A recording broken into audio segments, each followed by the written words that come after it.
Welcome to DPS 101. This is the podcast where we introduce you to the leaders in Denver Public Schools and take you behind the curtain into how the largest district in the state operates. I'm Nicole Brady, Communications and Community Engagement Manager, and my guest for today is Dr. Adella Arredondo. Thank you so much for being here, Adella. She is the Executive Director of the Family and Community Engagement Department in DPS. It's great to have you for the final DPS 101 of this school year. Yeah, thank you so much for having me. And I'm excited to share more about our department, also known as FACE. Yes. That's always how folks know us, is FACE. When we say family and community engagement, a lot of folks don't know, but they know FACE. So happy to chat more about that. Thank you for the opportunity. One of the goals of the DPS 101 community course is to let the community get to know the leaders in DPS and to learn a little bit about leadership. So Adella, start us off just with a little bit of background and how you got to where you are now. Yeah, so I will say first and foremost, I'm a Denver Public Schools alumni. I graduated from North High School. I won't say when, but it was a while ago. And I'm also a proud DPS parent. So I think that's where my journey essentially begins. First as a student of Denver Public Schools, proud graduate of North High School. Go Vikings. And I started my career at the City and County of Denver working for Head Start. And so Head Start, if any of you know Head Start, it's the most comprehensive early childhood program that exists that really, I think, prepares students to enter school with the skills that are needed so that they're successful with peers who have access to an early childhood education. I'm also a Head Start alumni, so that's a beautiful full circle moment for me. And Head Start really trained me well on what it means to engage and partner with families. And I fell in love with that work. And so I can say I've been a family engagement researcher and practitioner for the past almost 20 years. We really appreciate you bringing that experience to DPS, of course. FACE operates on a set of core beliefs, Adella, that I'd love if you'd share those with us because I think it really is the reason for your department's existence in DPS. Yeah, thank you. I think those core beliefs are critical to the work that we do and are really our guiding principles. And at the core, I'll summarize this by really saying that we believe that partners in education are our families, that they should have a seat at the table, that they are also parents want and have the desire to be involved in their students' education. And oftentimes it's up to us as the district system, but also our schools, our classrooms, to really make space for our families to be part of that education system. And so oftentimes maybe our families are new to the country or new to the culture or new to the education system in the U.S. And it's up to us to help our families understand their role in these cases or open the door for them to be part of that education, to be co-creators of the learning experience, because there's so much learning that happens at home. Parents are, in my opinion, the first and most influential teacher for their children. So there's a lot of knowledge and a lot of wealth and resource when we partner with our families as co-educators in our students' journeys. Absolutely. And I think I've seen this on some FACE literature. There's a difference between family involvement and family engagement. The FACE team takes it to that engagement level a step further than just involvement. Explain what that means. Yeah, so family involvement is really what I see as the precursor to engagement. So family involvement is where we're really inviting families to come to our school events. Maybe this is like a gathering for families. Maybe this is a back to school night sometimes. This is an existing event, right? And so these are maybe low impact strategies that we do. And we tend to quantify those as like events, the number of events we had or the number of participants at each of those events. But when we truly want to engage families and make a difference in what truly matters, which is our students, we have to partner with our families where that engagement is tied to student achievement, right? And so that is making small pivots in the existing work that we do, right? We don't want to discredit involvement because it's important and it's needed. It's the precursor, right? I would say involvement is like thinking of like the relationship building, the trust that you're establishing. And that is essential so that you can now engage families. But when we think about our engagement is more like Are parents leaving with the resources to support their students learning at home? Are parents understanding how their students are doing and what that means and what tools exist to support their learning, right? So oftentimes this can be a parent-teacher conference where a parent will learn where their student is at reading levels and what they can do to support at home. Or it can be an actual back-to-school night that is truly tied to the academics and the supports that are needed to help that student be successful, right? It's that partnership between our teachers, our schools, and our families working together to support student achievement. Well, let's stick with the family part of family and community engagement because DPS, has almost 90,000 students. That means it's many more family members out there. FACE connects with them in so many ways. You have a couple of teams, different departments within FACE that are devoted to family connections. Can we talk about some of those? Yeah. So there's a multitude of teams multitude of ways, I would say, that we partner and support families. And so I'll start off with just one off the top of my head that I want every family to know about, and that's our Family Constituency Services team.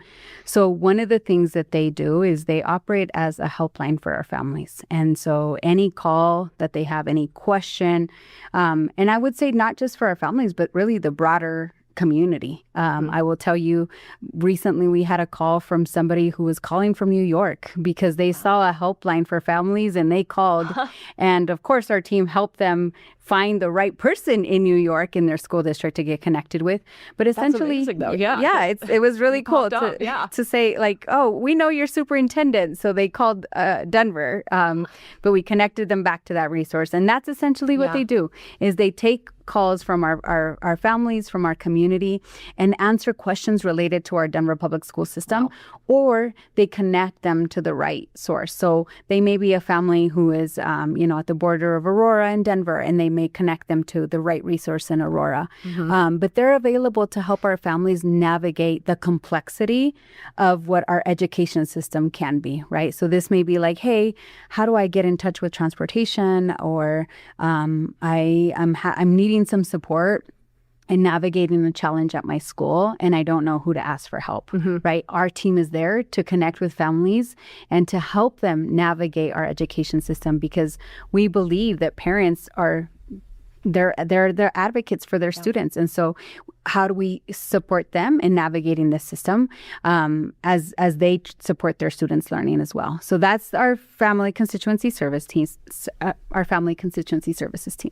Another team I think is great to highlight is the team that does the home visits, which I think is so interesting. DPS has people who will actually make that connection in the student and in the family's home. Is that right? Yes. So that is another program that we are incredibly proud of. In fact, a couple years ago, we were a national awardee for the most home visits that take place. And as I was mentioning to you, like family involvement, right, requires that trust building, relationship building. And home visits really create that opportunity for that magical moment to happen. And so we lead the parent-teacher home visit in FACE, and that program allows us to train educators across the district on how to conduct home visits in a safe manner, in a manner that honors the cultural values and the language of our families, but also to conduct those visits through an equity and non-biased lens. And so we facilitate that training and monitor the home visits that happen across the district. And I want to say, as somebody who has experienced homelessness, a home visit doesn't have to happen in the home. And that's the beautiful part about this, right? Is that we have to recognize that our families are very diverse. Our families are navigating sometimes a lot. And so our home visits can take place at a park. They can be virtual. They can take place at a library, or they can take a place in the family's home. But what truly happens in a home visit is this magical moment, in my opinion, where you see, I get chills thinking about it, where families just embrace educators and educators embrace families in a new way, because we're meeting families where they're truly at, right? At the core of what's at the heart for them, right? Which is sometimes their home. It's the space that is most special or important for them in their current moments of their life. And to your point, you mentioned earlier, a lot of this is about academic success for the students. The Family School Community Partnership Team, also another important part of the family engagement side of FACE. Yeah, that's a critical team because a lot of their work focuses on building the capacity of our families, but also building the capacity of our educators, right? And so there's this this notion that when we help our families understand the importance of family engagement, support them in embracing that as an opportunity, and vice versa, working with our schools to embrace that opportunity, right? We can truly support the partnership happening between our educators and our schools. And so what our family and community partnerships teams does is they work both with families and they work with educators and with schools to build the capacity to create these opportunities. Additionally, we have a Title I team that's part of that Family School Community Partnerships team that works directly at our Title I schools, bringing additional workshops for families. So this may be on social emotional learning, academics, helping families understand maybe the importance of literacy or how to prepare for college. What is the after school or summer programming that are available, right? All of these with the core of, again, how do we connect all of this work back to the academics? Because that's where we want our students to be successful. But parents are a key partner in that work, or parents or families, I should say, are a key partner in that work. Yeah. Then we also have the community aspect of family and community engagement. And so really, if you think about it, there are many people in Denver. They may not be a DPS parent or a family of a student, but they may still have an interest in the public school system. And the accountability committees are a part of that, the DAC, the CSCs at schools. Can we talk a little bit about that part of community engagement? Yeah. So community engagement is critical, right? I think our schools are an essential component of every community. And we should all care about what happens in schools, whether we have children or not. We are all taxpayers and want to make sure that our schools are a source of connection and a beautiful space and an environment of learning in our communities. And so the community engagement aspect of this work is critical as well to our function in FACE. So we have the District Advisory Council Committee, District Advisory Committee. Thank you for saying it. I said DAC, and I'm not supposed to use acronyms. Thank you. Yeah, so the District Advisory Committee works very closely to advise the board on decision-making, on initiatives, on policies that affect our students. And so that group is a mighty group that is made up of many community members, of parents, of educators coming together and really making recommendations to our school board and our district. And then at the school level, there's the collaborative school committees, also known as CSCs.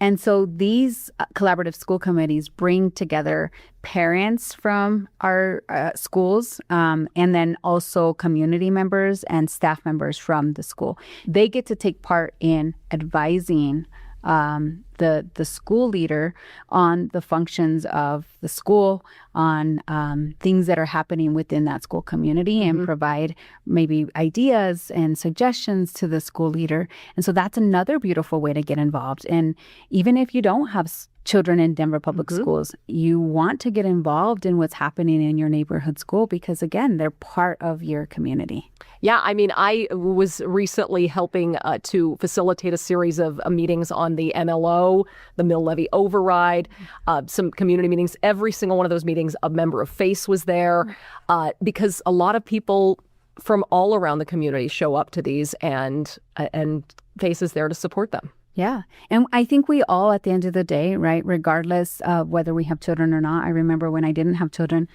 I would drive by a school and just like the beautiful feeling of driving by a school, seeing a beautiful school, like the playground. Sometimes you hear the kids laughing and playing on the playground. Like that's a beautiful feeling that we all should care about, regardless of whether we have kids or not. And ultimately, our tax benefits are going to supporting our schools. So why not get involved? Absolutely. Well, a lot of people do like to volunteer in schools. It's a very popular way to give back to the community. And FACE has a team that facilitates volunteer work as well. Is that right? Yes. So I wish it was a team, but it's actually one individual who leads that work, and she's incredible. So The volunteer management system in Denver Public Schools is very large because we have volunteers all over our schools. So we have folks who are coming in to read in classrooms, provide support at lunch and recess duty. So there are many opportunities for our families to be involved, for our community members to be involved. We also have programs like Spellbinders, where these are retired citizens from our community who are coming in and doing storytelling with our students and helping, again, right? The focus is on our students, helping to increase our academic our students' literacy proficiency in classrooms. And students look forward to this, right? Students are so excited for when that Spellbinder volunteer is coming into classrooms. In addition to those external volunteer groups, we also have an internal volunteer program for our district employees to go out and be volunteers in our schools. And that's a beautiful way to connect what's happening in the district with what's happening in schools. So we go out to schools, maybe cover recess duty or support with lunch duty, because it's again a reminder of why we do the great work that we're here to do is for our students. The recent effort, the teacher tag-in during Teacher Appreciation Week, saw many employees from central office visit schools and allow teachers that day to have a party or take a break, whatever they wanted to do. And that was really fun, I think, for those of us from Central that got to go to a school. Yeah, they very much felt a sense of appreciation. I remember teachers walking up and saying, "This was so great. I got to have lunch with my colleagues," which I never get to have, right? Because there's such large teams, or, you're covering recess duty while I'm covering lunch. And so we don't get to hang out and talk much. So it was beautiful. Over 180 central office volunteers in schools that day. That was wonderful. Amazing. Yeah. I can't believe that one person covers volunteer services, although before we started taping, you mentioned that FACE is a department of many small teams, small but mighty. I wanted to talk about the community hubs. What an amazing team that is, because this is a way that families very much directly engage in schools. Talk about the hubs, where they're at. When did those even start and why? Yeah. So the community hubs, as you said, they're amazing. I think of our community hubs for the broader context of this conversation and as resource centers for our Denver Public Schools families and our DPS community. And so community hubs officially launched in 2022. And they really began after Dr.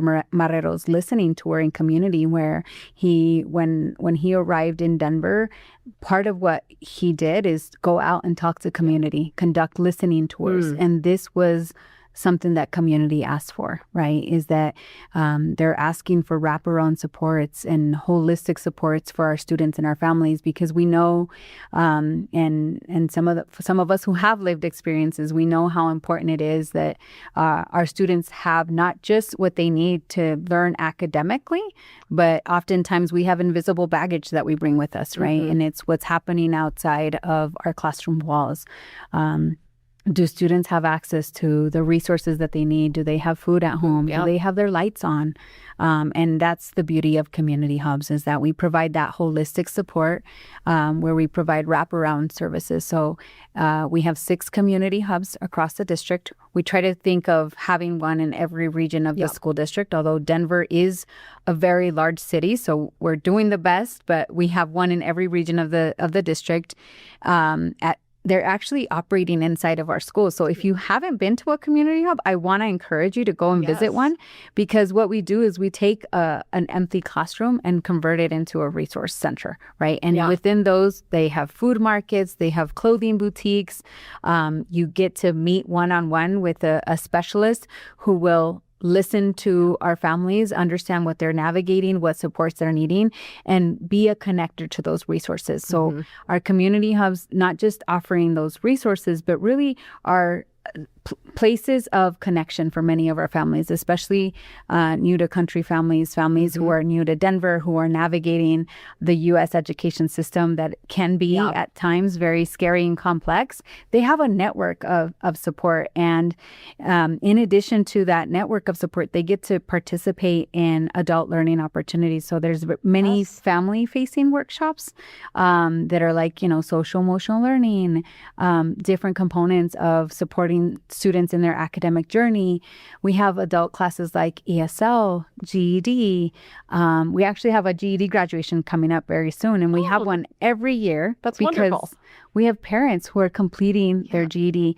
And what's beautiful about this that I get to hear firsthand from our families is that many of them say, Adela, since I started taking classes, my students see that I'm at the table, that I'm studying, that I'm learning.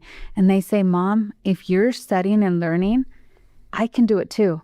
And you see a bigger sense of motivation and appreciation for their education that students are taking because they see their parents learning. And so I'm really excited for our graduation coming up very soon because I'm excited for that spark that comes from seeing your parent graduate and reach an educational milestone that fills students up with like, that's the motivation that I need to continue my education and to be a good student.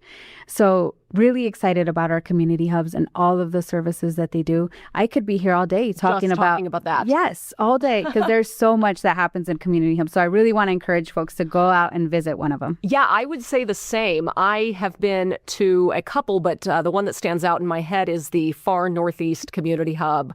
Remind me the school again that one's at? That one's at John M. S. John M. S., yes.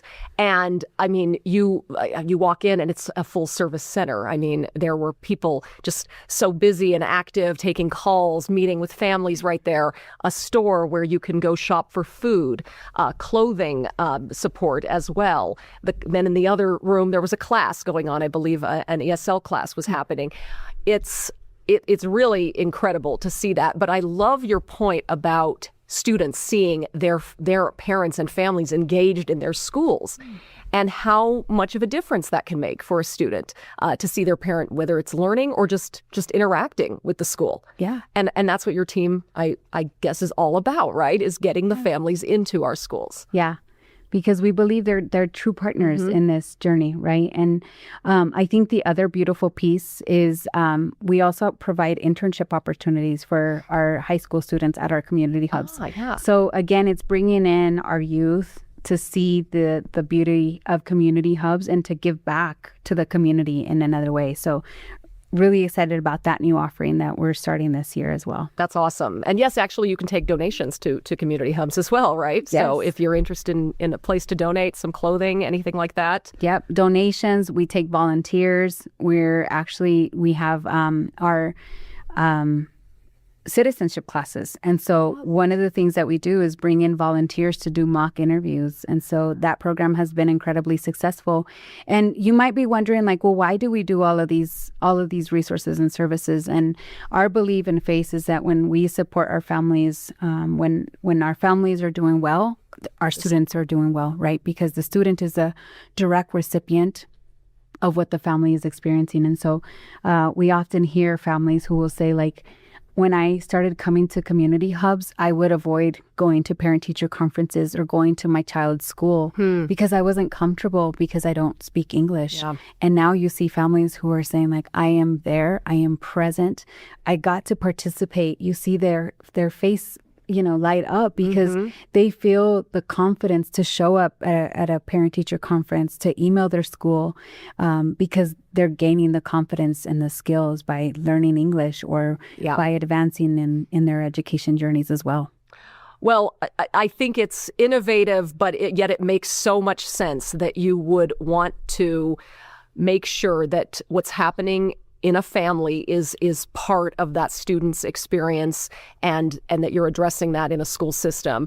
I mentioned at the beginning that I see a FACE team member or a table set up with the FACE logo at almost every event I go to. You guys make it very easy for people to engage. I'm guessing your team puts in a lot of after school hours.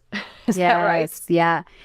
This is a joke that I have in my home, is that family engagement does not happen from the hours of 9 to 5, right? Oftentimes it's a lot of evenings, a lot of weekends. And if I were to go to every event that we have in our department, I mean, I'd be working all the time because we have pretty much an evening gathering for families almost every single day on the weekends. And so, but that's part of family engagement. It's about meeting families where they're at and making opportunities accessible during a time that is convenient for families. And we recognize that's also changing too, because Nicole, the reality of it is that our families are much more diverse. The complexities that folks are navigating, like we don't have traditional hours. I would say like the nuclear family, right? Our families are so diverse. And so family engagement happens all the time, anytime. Do you guys do anything over the summer then too? You still are doing events?